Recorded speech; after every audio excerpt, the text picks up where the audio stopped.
I agreed too quickly, and that was the first thing that made her uncomfortable. Her name was Sloane Harrington, and she was standing in the doorway of our bedroom in our Scottsdale townhouse, already dressed for the airport, already mentally somewhere else. I was sitting on the edge of the bed, sweating through a fever I hadn't admitted was serious yet, watching her pack the last of her things like I was already not part of the plan. She didn't ask how I felt again. She didn't come closer. She just said, "If you're sick, stay home.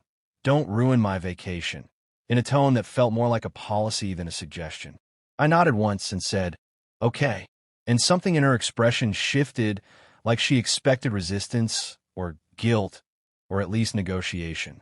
But I gave her nothing. No argument. No emotional pull. Just quiet acceptance. She paused for half a second longer than necessary, then zipped her suitcase and walked out. The door clicked shut behind her, and the silence in the house felt heavier than the fever in my body.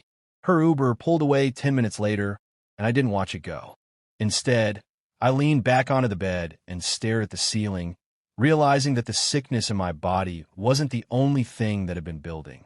For the past year, I had been adjusting to her pace, her expectations, her priorities.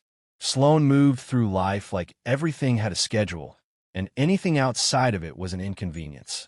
And lately, I had started to feel like I was one of those inconveniences. I told myself it wasn't intentional, that she was just focused, ambitious, driven. But sitting there alone, sweating through the sheets, I couldn't ignore how easily she had removed me from her plans, as if I were optional, as if my presence was only valuable when it aligned with her version of a perfect weekend. The trip was supposed to be ours, a long-planned getaway to Napa Valley, something we had talked about for months. Wine tastings, private tours, dinners she had already reserved weeks in advance. But the moment I didn't fit into that image, she adjusted the plan without hesitation. And I let her. That was the part that bothered me the most. Not what she said, but how easily I accepted it. The fever hit harder that afternoon. I could barely stand long enough to get water, and by evening, I had to call a local clinic in Scottsdale just to make sure it wasn't something worse. It wasn't life-threatening, but it was enough to keep me in bed for days. And during those days, I didn't hear from her the way I expected. No long check-ins. No concern that felt real. Just short messages between her scheduled activities. "Hope you're feeling better. Wine tasting was amazing. Dinner tonight at this place you would have loved." Each message felt less like care and more like a reminder that her experience was continuing uninterrupted. And I started to notice something I had ignored before. The absence of me didn't seem to change anything for her. The trip still worked. The schedule still held. The enjoyment didn't decrease. And that realization sat heavier than the fever ever did.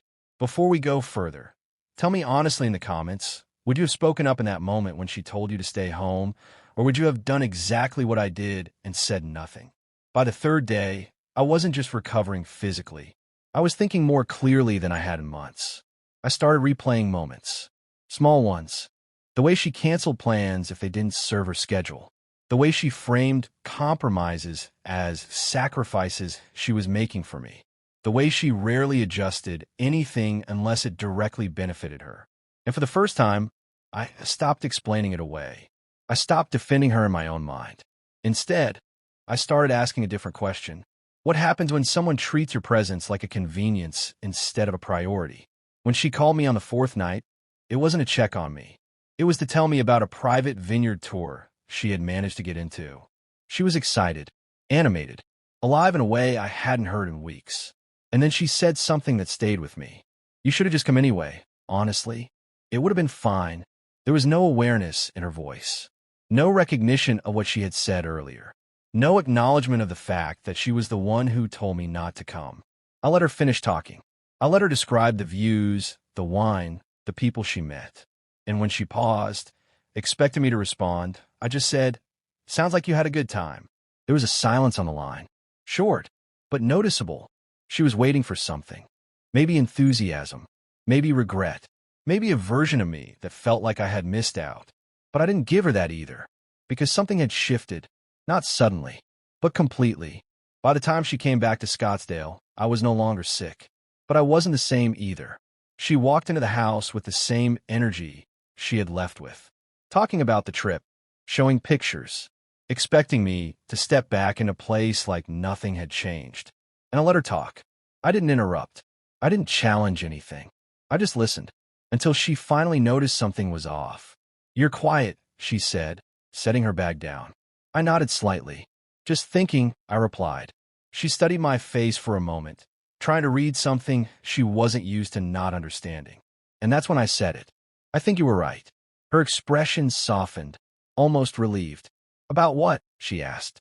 I looked at her directly. "If something doesn't fit, it shouldn't be forced." The words landed slower than she expected, and I could see her processing them, trying to figure out where the conversation was going. "I mean, yeah," she said cautiously. "I guess that makes sense." I nodded again. "It does," I said, "and I think we've been forcing something that doesn't fit anymore." The room went still. Not dramatic, not explosive, just quiet in a way that made everything feel heavier. She didn't react immediately. She just stared at me, like she was waiting for me to take it back, to soften it, to turn it into something temporary. But I didn't, because for the first time, I wasn't reacting to her. I was responding to myself. "You're serious?" she asked finally. I didn't raise my voice. I didn't shift my tone. "I am," I said. And that was the moment everything changed. Not because of what I said, but because of how calm I was when I said it.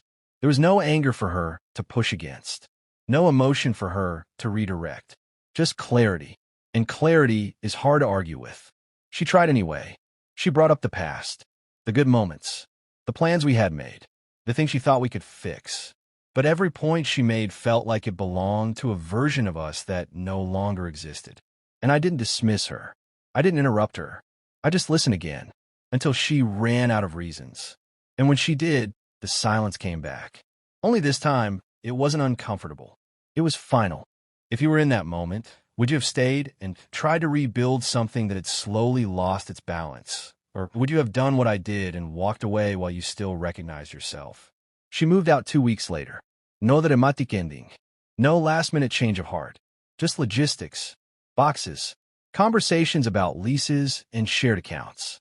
And then absence. The house felt different after that. Not empty, but clearer, like something that had been slightly out of alignment had finally settled into place. I didn't feel relief immediately. That would have been too simple. But I did feel something else. Something steadier. Like I had stopped negotiating with myself. And that was enough. Months later, I heard she went back to Napa with someone else. Another trip. Another set of plans. Another version of the same story. And I didn't feel anything when I heard it. Not jealousy. Not regret. Just recognition. Because sometimes, the most important thing you learn about someone isn't how they treat you when everything is easy. It's how quickly they adjust when you no longer fit into their version of perfect. And once you see that clearly, you don't unsee it. You just decide what you're willing to accept moving forward, and what you're not.